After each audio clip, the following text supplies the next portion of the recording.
Hola bachilleres. Después de haber leído un fragmento de El utilitarismo, de realizar la actividad correspondiente y ver este video, podrás caracterizar el sentido ético del utilitarismo de John Stuart Mill. John Stuart Mill fue filósofo, político y economista. Su pensamiento estuvo fuertemente influido por sus convicciones liberales. A él le debemos grandes reflexiones sobre metodología científica, aunque lo que nos compete ahora es su reflexión ética. Por ello, debemos comprender un concepto proveniente de la economía: utilidad.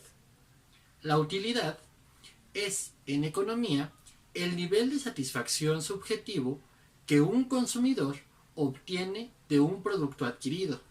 La propuesta de Mill es transferir este concepto a la reflexión moral. Así, para el utilitarismo, utilidad se refiere a la mayor felicidad posible alcanzada por ciertas acciones. Una acción es más útil en tanto genere la mayor felicidad posible.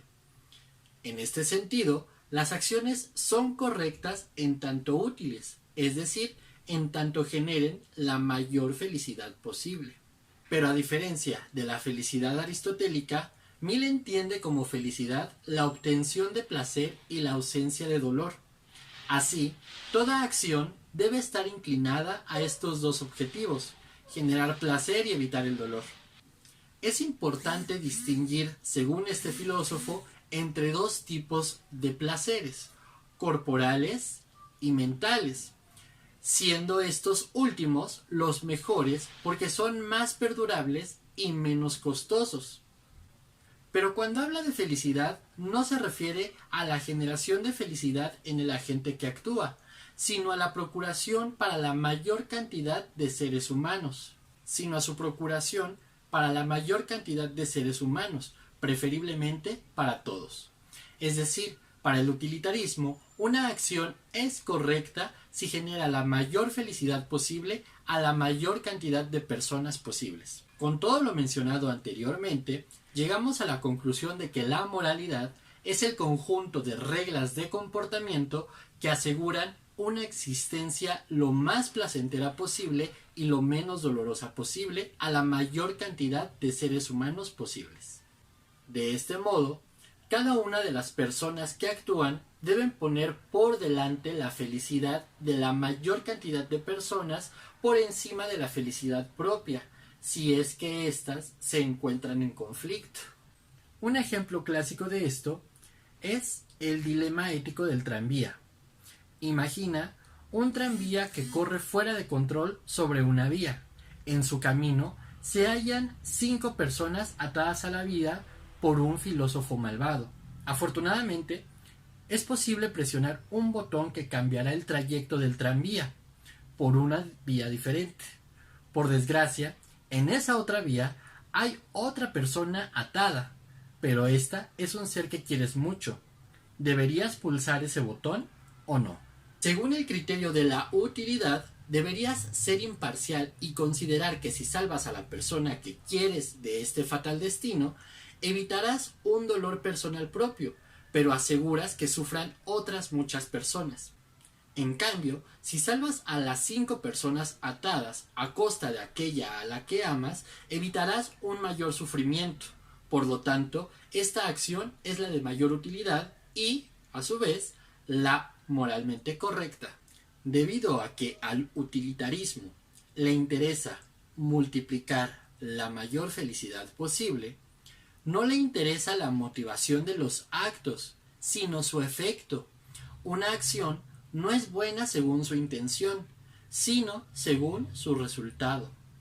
Evidentemente, Mill plantea una función importante para las leyes, porque éstas deben, en conjunto con la educación, asegurar que los individuos velen por la felicidad de la mayoría y se disminuyan la presentación de conductas egoístas. Por todo lo anterior, la virtud moral radica en la multiplicación de la felicidad, de manera que, si un individuo tiene más posibilidad de beneficiar a más personas, tiene a su vez mayor responsabilidad moral, porque sus actos influyen en la felicidad de más individuos.